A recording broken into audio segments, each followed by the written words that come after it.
Now, we'd all like to have a little bit more speed and a little bit more distance on our drives and even our iron shots. Now, I've put together 3 of my best videos of all time that are going to help you to improve your speed and increase your distance right away. Let's go and get started. All right, hammered that one. Now, everybody wants to hit the driver far. Let's be honest. It's one of the most important things in golf. But it can be difficult sometimes, especially when the instruction you're getting is actually killing your swing speed and your distance rather than building your swing speed and your distance. Let me give you some of my best secrets to crank up the speed, crank up the distance, and make it even easier on your body. Let's go ahead and get started. All right, so piece number 1 is making sure that we get a little bit more of a weight shift to the right. Every athletic motion that you have, you're going to have a weight shift. Same in golf. I want to get an early weight shift to the right, so I really load up on my right side, and then I can shift all that energy through the ball. It's going to help me to complete the swing. It's going to help me to accelerate through the ball into the finish, and just make it a lot easier in general. Let me try to go ahead and hit one here where I don't get much of a weight shift. Not only am I going to decrease power, I'm also going to feel like my swing is all out of coordination. So here, I'm gonna feel like my weight kind of stays to the left and falls back to the right. And I'm really gonna have to feel like my arms and hands take over to try to save the shot. So instead of going right and then shifting through the ball, I'm gonna stay left and then fall back away from the shot. So I'm left, falling back. And again, the shot went off the hosel, lost a ton of distance just because I felt like I couldn't really get all my energy into it. And then also, I lost awareness of the club face. So I'm gonna start to hit not only slices like I did there, or hooks also, but I could just hit it all over the place. Now here's the solution for that. Very early in your backswing, I want you to feel like you load your right quad. So this muscle on top of your right leg, I want you to feel like you can feel some pressure into that muscle very early in the backswing. So when you wanna feel that is right as soon as you're taking the club away. So here, even if my club's only moved a foot, I want to feel like I'm loaded into my right leg and I'm getting a little bit of a pressure shift that direction. Then as I complete my backswing, I'm going to actually shift back to the left and swing through the ball. Again, so it's an early shift to the right, and then once I get to the right, I'm going to shift left and swing down. That's the same thing as if you're going to throw a baseball. I'm shifting right and then I'm shifting left through the ball. If I'm throwing a football, if I'm swinging a baseball bat, everything is right side early, shift left, and then swing through this golf ball. Make a couple practice swings doing that. Feel that right quad engage very early, and you're going to make a better golf swing. Let's go ahead and give it a try here, where now I feel like almost before I even start my swing, I'm getting a little pressure into my right leg there. Let's give that a whirl. There we go, hit that one awesome. Couldn't do much better than that. We saw the first drive went 313, I believe is what it was. The second one was down at 260, so I lost 50 yards or so. This third one was 324. So definitely much more powerful when I can get right early, and then I can get everything to shift through the ball, accelerate through the ball. It just makes it a lot easier. Now with that is also your hip turn. You really don't want to turn those hips off to where you feel like they're locked up. So very common thing that I see is for people to try to get the feeling of a big stretch in their body. And some instruction is going to tell you that you should restrict the amount that your hips turn in the golf swing. So in my backswing, I'm going to feel like I keep this right leg really flexed. And even if I shift to the right, I'm not going to rotate my hips very much, and I'm going to get a big stretch between my hips and my shoulders. I feel really locked up here, even though I've only made half a backswing. Well, when you do that, again, the distance plummets. So if I feel like I restrict my hips here, I'm not going to get nearly the distance that I want to have. So that one I hit as perfect as I can hit a golf ball with a restricted hip turn. I mean, it is dead straight on arrow, right down the middle of the fairway. Couldn't be any better, but it's still not going to be as good as the ones that I just made decent swings on when I made my full turn. So that one was 244, 100 miles an hour swing speed. So even though it was dead flush, I just can't generate the speed and the power I can when I really rotate those hips. So I want you to focus in again on that right leg. Add this to what we talked about before. I want to feel a little pressure in my right quad early in the swing. And I also want to feel like I go ahead and push it in the ground, my right leg straightens up a bit. Now I don't want to do this and sway to the right.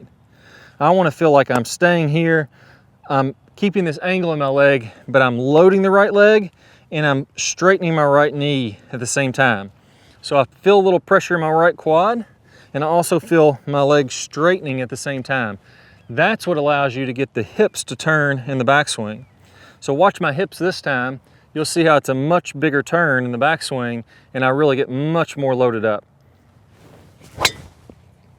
There we go, and another good one.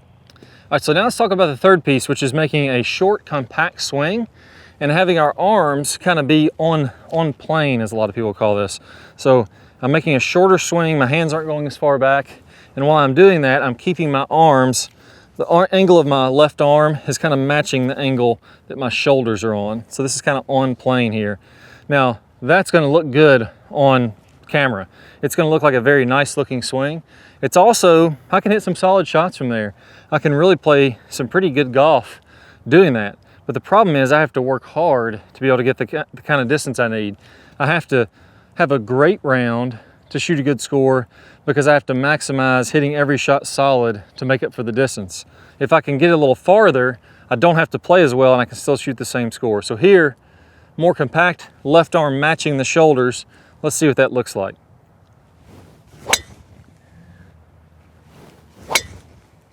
All right, so that one hit nice and straight, really hit a good shot there. That's what I was saying, you can hit some good shots doing that, but with that shorter, more flatter swing, not gonna get the swing speed that I wanted. 105 miles an hour on the swing speed and 287, because that was a great flight. It had a lot of good roll. It carried 255, but that was basically a perfect shot with that type of swing. But you have more in your body. You can actually do more than that. So for you, that may be, if you're swinging 90 miles an hour or 100 miles an hour, that may be the shot that goes, 200 yards or 220 yards, when really your body has potential to swing a lot faster than that. So let me go ahead and get one now where I feel like my arms elevate and my left arm specifically is higher than the angle of my shoulders. What that allows me to do is to add to that big body turn that I talked about and get my hands higher up here. It's actually easier to do, to create distance that way. If you feel like you're more around your body, you're gonna feel tight, restricted, and you're not gonna feel like you have as much power. If you let your hands elevate, now you feel like you're freer, you create easier swing speed, so you don't really have to swing very hard and you can still get a lot of pop on it. So here, I'm gonna go ahead and swing easy, but I'm gonna let my arms go a little higher, and let's see what it changes in my swing speed and my carry distance. There we go. So I felt like, for me, I didn't swing that hard. I hit a really nice shot right down the middle of the fairway. My swing speed on the last one was, and I can see the ball carry way farther. My swing speed on the last one was 105. That one was 120. The last one carried 255. That one carried 292. The last one was around 287. That was 319. So again, it doesn't matter if you're hitting it 200, 250, or 300. The same general principle and how your body works is going to help you to get more effortless distance. So if I can get my left arm more up versus around, that not only makes me have a longer swing, but also helps me just to be freer and make a more relaxed swing, kind of like a Fred Couples would do, and create a lot of power that way. Now I have got a fantastic video for you. A lot of videos you're going to see are just going to give you tips and recommendations, but they're not going to test if you're actually able to do that. As we get a little bit up in age, maybe we don't have the range of motion, the flexibility that we once had. Let's put that to the test. Let's see what your range of motion is, and then build a swing for you that's going to fit that range of motion. Let's go and get started. All right, so piece number one, we have to rotate in the backswing. So we talk about, in the Top Speed Golf system, the power turn, which basically means that if I take a club, put it across my shoulders, I want to load up my hips and my shoulders and my body, get a good full shoulder turn in the backswing, and then the downswing, I want to go ahead and rotate all the way on around to a good full finish. That's great. Everybody would love to do that. We'd all love to look like Justin Thomas or Adam Scott, but can we physically do this with our body? And I got a great test for you and a cheat that's going to make this easier if you fail the test. So let's put this club across our shoulders again. The club's going to go on the tips of the shoulders here, kind of on the edges, and then put your fingertips across there and hold this club in place. I want the grip side of the club pointing out from my left shoulder. Now here, this will be rotating level with the ground. We're going to go ahead and hinge down in our posture so that as we rotate, I want this club pointing, somewhere from the golf ball to a little bit outside the golf ball. I put this orange stick on the ground to kind of give me a zone of where I want the tip of this club to be pointing if I do this correctly. Now what I want you to do is keep your heel firmly planted against the ground. Don't lift that heel at all. And as you rotate to the top of your swing, go as far as you can with that heel still on the ground. Now to do this, if you can let that right leg straighten up a little bit, that's going to help to rotate the hips. And you want to feel like your weight shifts a little bit to the right as that's happening. Go as far as you can go without lifting that heel off the ground. Now if you're in, say, the first half of the stick, that would be kind of the okay zone, not the best, but I'd probably like to get a little bit more. If you're over here on this half of the stick or farther back, that's fantastic. You're doing great. You don't have to do anything else. What that's telling me is that if I can keep my heel on the ground and get all the way back over here, then I can really make a good power turn, a good full swing without having to make any adjustments. If I'm here and I'm short of the golf ball, absolutely 100%, you're gonna have to make some adjustments here. So if I'm in the middle or in the front back here, I want to go ahead and lift that heel up to go a little farther. So repeat this drill again. Again, hinge forward. Don't lift that heel at all. And now from here, go as far as you can and then lift your left heel a little bit, and you'll notice how you can get another 15, 20 degrees. So we're going to test ourselves, see what zone we can get into. And ideally, I'd like for us to get, with lifting that heel, get somewhere back here in this zone. At least 2 feet behind this golf ball if that's possible. Now for some players that may need to be even more exaggerated. Maybe I need to lift the heel like Jack Nicklaus or Johnny Miller to make that happen. Those guys are pretty good. That's a pretty good swing. They won some major championships with those swings, so nothing wrong with having to lift your heel that much. That's just going to help you to work with your own range of motion. Now let's put this to the test. I got my flight scope out here. Let me try one without a heel lift and with heel lift, and let's see how much distance there is between those two swings. Okay, swing number one, we're gonna go heel down. It's gonna limit my shoulder turn a little bit. Let's see what kind of club head speed we get. Hey, not bad. Hit that one right down the left center of the fairway. Hit that pretty solid. So that should be a nice shot. This will be a great test. Now we'll go swing number two. I'm gonna lift that left heel up. Let's see what kind of club head speed we can get on this one. There we go. Just down the left edge of the fairway. So those will be a great test because those were hit fairly similarly. Now swing number one, I got 112.8 miles an hour. Not bad. 272 total distance. Not my best drive ever, but definitely not a bad drive. Swing number two, I got 118, so 6 miles an hour faster, and 292. So you can see, no matter if you're swinging 70 miles an hour, lifting that heel may get you to 78. If I'm swinging 150 miles an hour, it may get me to 158. So it really doesn't matter how fast you're swinging. These same principles help you to get more speed. Let's take it to the next piece. It's going to make your swing a lot easier. All right, piece number two, how high should I lift my arms? And again, if we don't test this, we don't really know if we're even able to do this. A lot of players will have shoulder problems, and a very simple test you can do is stand nice straight up and down, keep your chest facing forward. I don't want to lean back like this. Keep my shirt buttons level with the ground, and I'm going to take my arms shoulder width apart, put my thumbs up toward the sky, and if there's a wall behind me, I'm going to try to put my thumbs into that wall. Now you can see I can lift my hands fairly high. Some guys can go even behind their back when they're doing that. I'm not that flexible. But if you have a shoulder injury, you may only be able to get to here and your shoulders kind of lock up. Or maybe you'll have one arm that goes way up and the other arm doesn't. Well, if either arm can't get above your shoulders, then you're not going to be able to have a high backswing. Because if I rotate in the golf swing when I'm doing that, that's as far back as I can go. If I can get about 30, 45 degrees above my shoulders, that is plenty high. I can go as high as I want in the golf swing, no problem at all. So do that test, and if you can't get your arms to elevate above your shoulders, don't worry about swinging high with your arms. It's not going to be something that you're able to do. One little quick tip, if you do fail that test, you take a tennis ball, don't do a golf ball, it'd be too hard, but take a tennis ball or a lacrosse ball, and what you'll do is you'll lay flat on the ground and you'll roll that ball on your back. That's going to push into these muscles. It's going to loosen those up. Josh, that is a co-founder of Top Speed Golf, he had the same issue. Couldn't lift his arms above his shoulders. He'd take a tennis ball, lacrosse ball, roll his back out, you go up and down and kind of loosen up that tissue and the muscle, and he was able to get his arms going from here all the way up well over his head now, and could now have his arms higher and picked up a little bit of swing speed doing that. So there is a solution, but it does take a little time and effort. So let's see what kind of a difference that makes. Again, I'm going to make 2 swings. I have my flight scope running. Should be ready to go. All right, swing number one, I'm going to keep my hands fairly low and not go very far back with my hands. All right, hit a nice solid shot right down the middle. And again, it's not saying that you can't hit good shots taking a shorter swing. It's just saying you're not gonna have as more of a free-flowing, effortless swing. You're gonna have to work hard for that distance with a shorter swing. So let's take a look at that one compared to this next swing, where I'm gonna go ahead and get those arms going well back higher, feeling like my arms move up, like they're kind of going up toward the sky as I make my backswing, and let's see what happens with the club head speed there. There we go, right down the middle of the fairway. Let's compare those two. So number one, again, I hit that well, but I had to work for my distance there. Let's see what the first one was. So on my lower arm shot, club head speed was 107.1, so I definitely dropped off some club head speed. And dead solid, carried it 259, total 267. The second swing, I put out the same amount of effort and energy. I didn't swing any harder when my arms went higher. I actually swung nice and fluid and easy.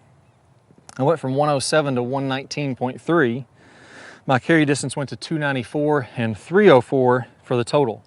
So in those two swings, I went from, let's see here, 267 to 304. That's a pretty daggone big difference there. We're talking, what would that be, 37 yards or so? So nothing to sneeze at. So do that test. If you can't get your arms high, work on loosening up the muscles in your back so that you can. If you have a shoulder injury, it may not be possible. If you can't get your arms high, just feel like those arms come up toward the sky there, make that big free-flowing arc. You're gonna get some easy speed. All right, so the next one is a big one, and we're gonna test our internal and external hip rotation, specifically in this left hip in the golf swing. So when you take your leg, keep it straight and pull it forward in front of your body here. Now what I'm doing is I'm keeping my pelvis or my hips facing straight ahead. I don't want to do this when I'm doing that test and move my hips. My hips are staying straight ahead, my belt buckle is staying straight ahead. I just lift my foot into the air and I'm going to internally rotate my left foot as much as I can, and then I'm going to externally rotate my foot. Now what that's telling me is, in the golf swing, if you look at this foot compared to my hips, as I rotate my hips into the follow through, what that foot is doing is it's turning inward in relationship to my hips. So that foot, as it's coming on through, is rotating in. If I do it from this angle, that foot is rotating in this way. Now you can see how my left hip is going this way, my foot is in. Now that's a big problem if you try to keep your foot still on the ground and I try to finish my swing. So if I keep my foot planted forward and I barely can rotate through the shot, my hips can't open, now I'm gonna end up doing something like this and cutting off my swing. How many times do you see players that look like they've lost a little bit of range of motion and they end up doing one of these type swings where their hip just folds down and they don't really finish their swing, versus you watch everybody on tour and all of a sudden they're getting these long free-flowing swings, hips rotate all the way around. So if you fail this test, if your hip can't turn at least 45 degrees inward, you can't have your foot square. You can do one of two things. Everybody on the PGA Tour basically does it this way. When they come down, their heel lifts up off the ground, their foot swivels open, and they finish with their foot more open. On average on the PGA Tour, I've measured this. The foot may start square. On average, players end up with their foot 45 to 60 degrees open in the follow through. I don't see anybody, not a single person that I've measured almost 100 different players when I'm looking on slow motion footage. Nobody keeps their foot perfectly square like that in the follow through, where it doesn't rotate at all. If they do keep their foot facing forward some, you may see somebody like Jordan Spieth that does that. Right? He's trying to not move his foot and he just rolls it. Well, probably not the best thing to do for your ankle. So if you fail the internal rotation test, if you fail this little test we did, what you have to do, and there's really just no way around it, either open that foot up during the swing, which I find some players struggle to do, or open that foot up about 45 degrees at the start. Let that foot face forward. Now I can rotate all the way to here to where my hip and my foot are lined up straight, and just rotate a little bit more to my full finish. That makes it way easier for you to rotate through the shot. So again, let's try that out. I'm gonna keep my feet square. I'm gonna hit this golf ball, and when I finish my swing, my foot is not gonna rotate open at all. This is definitely not how I normally swing, but we're gonna show you how this just kills your distance. Now I hit that dead solid. That's about as good as I could ever hit one doing it that way. So if that doesn't have good numbers, I'm never gonna get to good numbers, because that thing was really nicely hit. My swing speed was 105.6. and my total distance was 258. So again, I just hit one 304.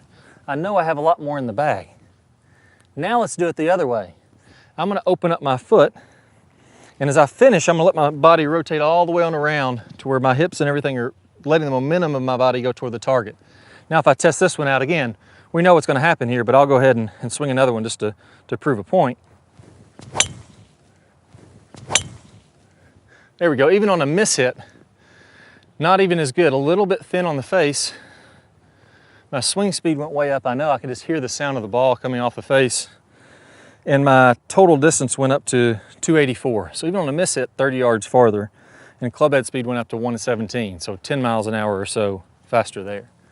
So do that test. Again, if you can't rotate your foot in, you can either lift your foot and let it rotate during the swing, or you can start with it rotated open. I find everybody does better, or most players do better, if they start with the foot open. Maybe you don't like the way it looks, but you're gonna like the way it feels when you hit the fairway. Now finally, we're gonna test something that I rarely see people test, and that's your rotation from your neck, or your cervical spine. How much can I rotate to the right and to the left as I'm going through here? So what we'll do, I want you to go ahead, if you can set up against a wall with your shoulders against the wall, keep your shoulders nice and steady and level. Don't move your shoulders around very much. And then I want to keep my chin or head up high, and I'm going to rotate to the left as far as I can. Now if I'm going this way, and I'm going to rotate down, let's imagine I'm hitting it towards you, I want to let my chin get all the way over my shoulder. A lot of times players can only rotate to here. Maybe they have a little bit of stiffness in their neck and they can't rotate on through. Well, what does that matter? In the backswing, in order to be able to see this golf ball and make a big shoulder turn, I have to let my chin come over my shoulder. So you can see how my chin is over my shoulder now. If I can't get that kind of rotation, what's going to end up happening is my neck locks up here, and I'm going to have to turn my head away from the ball a little bit, or I'm going to say, okay, I don't want to do that, and I'm just going to shorten up my swing. Either way, I'm killing my distance. So do the test. If for any reason you have trouble rotating your neck to the left, again, do a little therapy. Get with a physical trainer, physical therapist, loosen up the neck a little bit so you can rotate more easily. But if you can't do that, a little cheat here is that if I let just my left eye look at the ball, focusing on your head turning, but don't worry if your chin turns away a little bit. If you happen to barely lose a little sight of the golf ball, I would rather you do that and make a bigger turn and be able to see it with just my left eye than I would to shorten that turn, make a compact swing, and not swing through it. Because you're going to lose 30 or 40 yards when you do that. That's just what we tested. So make sure you go through that test. If you can't get the full range, do some exercises to get the full range, but then make sure you go ahead and let your head swivel a little bit and just look at the golf ball with your left eye. To prove that, and we've seen great players do this, you know, even look at Jack Nicklaus, he kind of set up that way a little bit with his golf swing. But I want to prove to you that you can hit some great golf shots doing this. Let's go ahead and make a swing here, and I'm going to let my head pivot a little bit and just look at the golf ball with my left eye as I go on the backswing. So watch my head on this one, and you're going to see how it rotates a little bit, which is completely fine. And I hit that one right down the middle, one of the best ones. So my head swiveled a little bit. It's not the end of the world. Is it the best thing to do? Probably not, but it's better to hit it 30 yards farther and let your head swivel than to go 30 yards shorter and try to keep your head still. So 116, 293 total distance there. So follow those tests. One thing that really kind of drives me nuts is when we're trying to work on our swing, but nobody ever takes the time to test you and see if you can actually perform these motions. Can you rotate your body? Can you lift your arms to get the swing that works best for you? Now, over the years, I've learned a few tricks that are going to allow you to make golf easy. It's going to make it easy to hit that nice draw. It's going to make it easy to get that ball that feels really solid on the face. And it's going to make it easy to look up and see your ball going down the fairway a lot faster than you thought you could before. Now, let me share with you some of these tricks that are going to make it the best and most easy way for you to play great golf, no matter how flexible you are, no matter how strong you are, any of that. Now, piece number one, I want to line up a little bit to the right. Now here, if I'm going down the fairway, if I line up straight, most of the time, you're probably going to find yourself getting a little steep in the downswing, and your tendency is going to swing a little to the left. Now, when you do that, when you get a little steep and getting that club coming right to left across the golf ball, it adds spin and it gets that ball to want to cut on your miss hits, and that kills the distance. What I want you to do is to actually line up to the right when you set up here. So think about if this is square, and I'll just throw a alignment stick down here. Let's say that this is square down the middle of the fairway. I'm going to line up about 10 or 15 yards to the right of that, kind of down the right edge of the fairway. Now what that's going to do is that's going to preset you in a position to where now you know you need to go ahead and release that club to get the face to turn on over and get that draw, because you can just see that I'm lined up down the right side of the fairway. I want to get that draw type shot shape, and that's going to help the ball to decrease the spin, turn over from right to left, and get an easy amount of distance. Now, number two, to make this a lot easier, instead of having the normal kind of stock grip where you can see a couple knuckles on the left hand, I want you to go ahead and make your left hand stronger or more turned to the right. Let's go ahead and see about 3 knuckles there. Now you say, well, Clay, that's not the right way to grip it. Well, let me tell you something. There's been a lot of majors won with players that have a strong grip. Dustin Johnson just won a major not too long ago, the Masters, with a strong grip, #1 player in the world. You know, I think you'll be okay if you have a little bit of this kind of look when you're setting up to it. Now, you also want to get the right hand. I don't want to turn the right hand where the palm is on top of the grip. That's going to get my right shoulder high, and that's going to get me, again, wanting to slice it. I want to feel like my right shoulder is under, promoting more of a draw. And I'm going to feel like the palm of my right hand is more under the grip there too. Again, getting under this club and lining up to the right is going to help me to swing from the inside, release that golf club, and get it turning over. A lot of easy speed, get that ball rolling a long way, all those good things that we want. So I've got my setup to the right. I've got my grip on my left hand and my right hand better. I've got my shoulder kind of tucked under and back, so it's kind of behind me here a little bit. It's lower than my left shoulder. That's really got me in a position to where I'm going to hit this big swinging power draw that's going to go a lot farther than it should, to be honest with you. And let's go ahead and try it out here. All right, I mean, that ball took off. It was nice and solid. It feels like no matter what I do, that ball is going to turn over from right to left. I'm just set up in a way that's automatically going to happen. Now, one thing that I see when a lot of players do this, and basically all players do this, and I guarantee you this is happening in your swing, is you find yourself getting a little too narrow, meaning that this left arm breaks down, it bends a little bit, these hands get close to your body, and you find yourself kind of throwing the hands and arms at the golf ball, and it just kills your swing speed. So even if you get this ball turning over from right to left and you hit it solid and all the spins off of it so it's going to roll, it just doesn't have as much pop as it should on it. Now, there's a great video that I have for you that's going to help you to get that extra pop back. I call it the pirate ship drill. And what I do on that video is I go over the structure of those amusement park rides. So you have this, this kind of big structure in the middle, and it's got an arm that sticks out. And then there's a pirate ship with the people on them, and it kind of swings back and forth like that. And once you start to think of your body as that pirate ship ride, it's amazing how much better your arm structure will get. And I'll go over it in great detail for you here in just 1 second. I'm going to play a preview of that video, and all you need to do to see the full video is go ahead and click the card that pops up on your screen.